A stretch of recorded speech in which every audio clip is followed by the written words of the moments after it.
It's John Pollock here alongside John Ramdeen and Robin Black, and we are going to talk about Jon Jones in this discussion because Dana White has had a bit of a reverse of opinion when it comes to Jon Jones. Last November, he had done this town hall with SiriusXM and stated that, I just can't trust Jon Jones and put him in a main event again.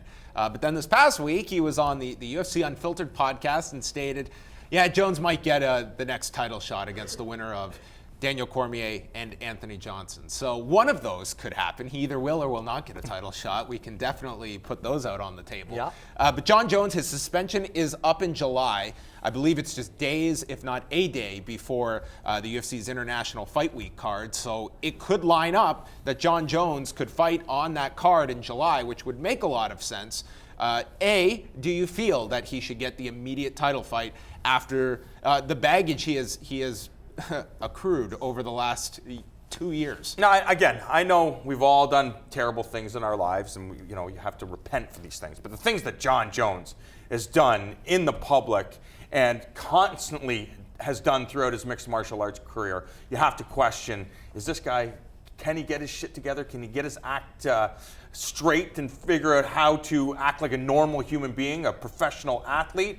If he can, if the UFC has talked to him and they believe, you know what, this is a changed man. He really has reassessed his life and he's going to move forward in a positive light.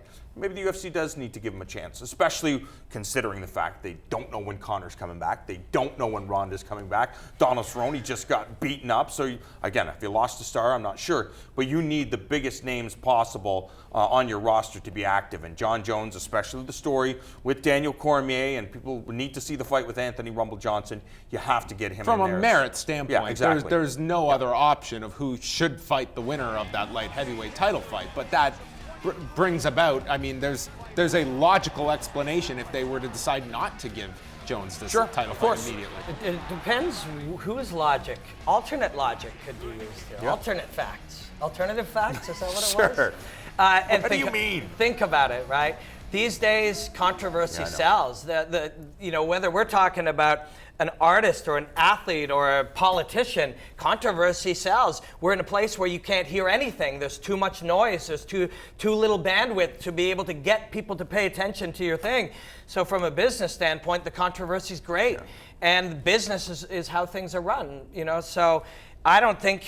I would be shocked to see, I don't know if pleasantly surprised, it would be so weird to see these days somebody step up and say, this person has been morally wrong, therefore we will not do what is good for business. I'm not saying that's right. In fact, morally it's weird, right? But this is what we see. This is what we see everywhere. So I would be shocked if he didn't get a title Should that fight. be held against him, Robin? Like you take this to another, let's say that we had a quarterback that was, having all these problems, but he's the best quarterback in the league. You're not going to play him at the Super Bowl? That's kind of what we're discussing here. No one's going to argue Jon Jones deserving this title fight. And if it's not Jon Jones, who are we talking about to fight for this light heavyweight title? No, I understand. He's the best fighter in the world. He is the world. best fighter in the world. So when it comes to qualifications, of course Jon Jones should be fighting. But what is it going to take? Is it going to take for this guy to actually kill somebody where the UFC has to step in and say, you know what, we have to sever our ties? And again, I'm not saying they're going to sever their ties with Jon Jones, but they have to look at their role and how they have to be responsible in this. They get to elevate things. The UFC gets to do whatever they want. If they wanted to say, Jon Jones, you know what? We're going to allow you to fight, but you're fighting on the prelims for nobody to see. So, again, I don't know how that'll benefit the UFC, but if you're trying to punish somebody, maybe this is something that you can do. Nobody I highly doubt that. Nobody punishes anybody. That's the thing. That's what I'm trying to say. Is it right or wrong? It's wrong. But everywhere you look, people are rewarded for being outlandish or controversial or saying absurd things or doing absurd things. People are rewarded for that. We're seeing it everywhere. So it's undeniable. If we live in a bubble and we try to convince ourselves that there's some sense of justice out there, it just doesn't exist. So you can convince yourself of that. You can get riled up and send a tweet, but it does nothing. It's not going to matter. This is the world that we live in. I don't like it, but you have to live where you live. And you know, we could talk about Anthony Johnson and Daniel Cormier, two guys who, although AJ, who we love, has had his own little issues too. I mean, this is all becoming very, very normal. If you don't want to see it as normal, I understand that. I don't want to see it as normal either, but it's normal. You've convinced me. Jon Jones is going to be in the main event. Yep. Well, the other thing you mentioned about Cormier and Johnson is they're fighting April the 8th. Certainly that's a huge fight for them if that were to happen in July, but that's a relatively quick turnaround. Do you feel that that's enough time for one of those to get ready for Jon Jones? Maybe.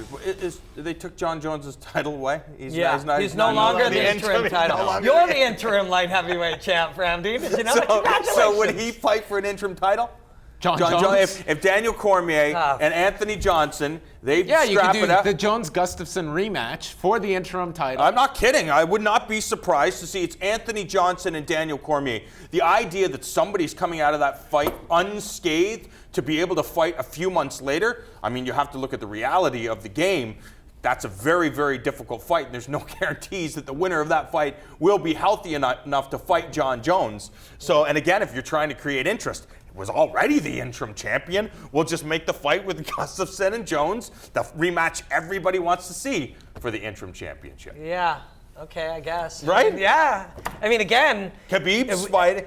Conor McGregor's the lightweight champion. Khabib and Tony are fighting for the interim championship. And so again, I mean, I could pretend I live in a world where there isn't an interim title for everything, and you aren't the 205-pound interim heavyweight champ. Oh yes, you are the heavyweight interim, second interim.